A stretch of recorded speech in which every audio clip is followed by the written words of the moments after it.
y'all doing all right. I thought I would read a story to you, and no, it's not long, so don't freak out. Don't nobody freak out. It's a little small story that I think will make you smile. It did me. And I got it out of the Rogersville archives. And it actually happened. So I'm going to read it to you. And I have to use my glasses because I'm, one of them old women. Can't see nothing. Okay. Claudine Crawford. Now, keep in mind, this happened in our area. Claudine Crawford was 50 years old the first time she saw a car go down the road. Claudine was a thin, little widow woman, and she had protruding teeth with long black hair, and she kept it tied up in a bun, which most of them women did back then. This is back in the older days. She started jumping up and down and hollering, "I gotta have me one of them things." She seen a car go down the road for the first time. She said, "I gotta have me one of them things." So later that year, Claudine and her mother, Big Mavis, that's what they called her mother, hitched a ride over to Rogersville and bought a used T-model Ford convertible. The only trouble was nobody knew how to drive the thing. But it had a horn on it, and it went toot-toot, and that tickled Claudine to death. Big Mavis got her cousin, Ike Russell, to hook up a team of mules to the T-model and pulled it home. Claudine sat behind the wheel and tooted the horn all the way down through there. The first time she tried to drive the contraption, she killed 3 chickens, knocked the outhouse toilet over, and backed into a big gully. The front end of the car was sticking straight up in the air. Here come Cousin Ike with the mules and pulled it out. This is back when they had horse and buggy days, okay? Claudine was persistent, and it wasn't long before she barely knew how to drive. You see, she could go forward, but she never could back up too well. One Sunday afternoon, Claudine talked Big Mavis, her mother, into going for a ride in the T-model. Claudine tooted the horn for her mother to come on. Mavis came out of the house with a big straw hat mashed down on her head. She looked like a frog peeping out from under a toadstool. After her mama was aboard, Claudine cranked the T-model with one of those old hand cranks. They used to have to start the car at the front, and then get in. It was funny. With one of those old hand cranks, she jumped in. She threw the car into reverse, and it shot plumb across the backyard backwards. Big Mavis was screaming, "Lord have mercy, Lord have mercy." She was clutching her hat and her heart. Claudine shifted again, and the car raced down the driveway at neck-breaking speed. She hit a big pothole, climbed the bank side, swiped a rail fence, plowed through a briar patch, jumped a ditch, and on down the road they went.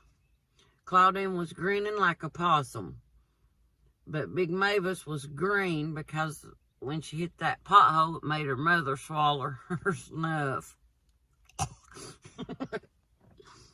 Claudine drove on out to Pressman's home, which I plan to do a video on that place later when it gets warmer with my niece, if the timing's right. Anyway, she blew the horn at every house they passed on the way there. Claudine was all over the road in that car. She cleaned out every ditch line. The T-model ran through a brush pile, and a big limb snagged the hat right off of her mama's head. When they finally arrived at the relative's house, everybody was on the porch waiting for them. Back in them days, you didn't see cars. You seen horse and buggies, so that was a big deal. Claudine tooted the horn and passed the house 6 times before turning into the driveway. Then she headed straight for the porch where all the kinfolks was standing. "Get out of the way," Big Mavis shouted, her mother. "Claudine's trying to kill us all." Her eyes were filled with paralyzed, hopeless horror. People were running in all directions. But just before the car hit the porch, she made a sharp turn through the snowball bush and circled the house. Then she surprised everyone by heading back down the driveway. Uncle Charlie Baker came down out of a tree and said, "That woman's either stupid or stoned." Claudine knew how to start the car, but she didn't have the foggiest idea of how to stop it. Excuse me. She headed back down the road. They were just 2 miles from home when the T-model Ford ran out of gas and stopped. Big Mavis jumped out and kissed the gravel road. She was madder than a hornet and walked the rest of the way to the house by herself. Claudine stayed in the car and tooted the horn until Cousin Ike brought the mules and pulled her home. There she sat, hair all disheveled, covered in dirt, and steering the car with one hand, tooting the horn with the other as he was pulling it down the road. She was in the driver's seat waving and blowing the horn. Claudine had the biggest smile on her face. She'd never had so much fun in all of her life. As years went by, Claudine's driving skills greatly improved as she raced to and from Rogersville, tooting to everyone she saw along the way. But her horn blowing began to get on people's last nerve. Especially a man that lived down the street named Arch. He told Claudine if she blew that dad-burn horn one more time, he's going to shoot her freaking tires out. Shortly afterwards, on a very hot August day, Claudine was driving back from Rogersville with her back seat full of groceries. Well, she tarried too long, and she should have hurried home, but she didn't. And as she passed Arch's house, out of pure old habit or spite, she tooted her horn. It's probably spite.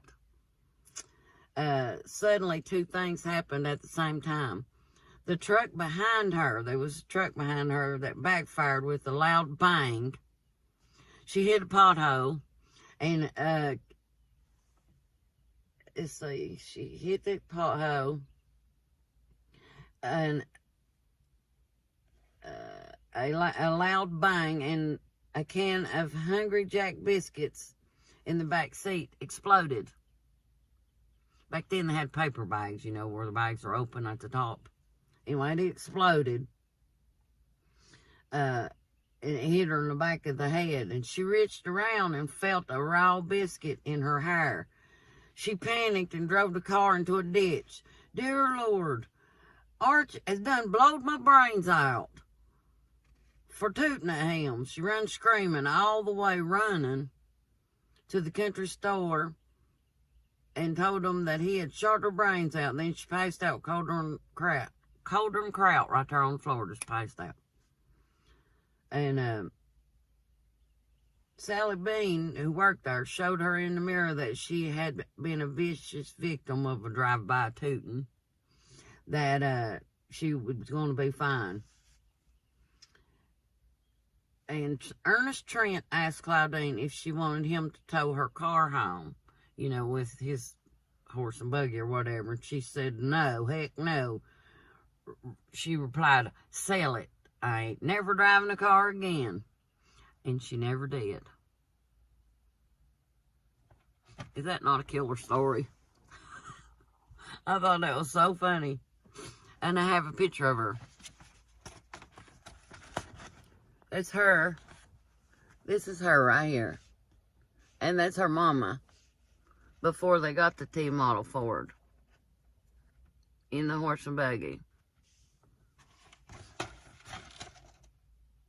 It's so cool. If I can, I'll attach a picture of her sitting in that car. Of course, she wasn't driving. Anyway, and if I can, I'm going to attach a little tiny video, about Corona. But anyway, I'm trying to keep you guys from getting all down, because we're going to be all right. Anyway, I just thought I'd share that little story with you, and I hope you have a great day. Spend time with your family and enjoy being home, okay? Peace. Is this a sore throat? Is this just allergies? Caught in a lockdown, no escape from reality. Don't touch your eyes, just hand sanitize quickly. I'm just a poor boy, no job security. 'Cause it's easy spread, even though, wash your hands, laying low. I look out the window, curb doesn't look flatter to me.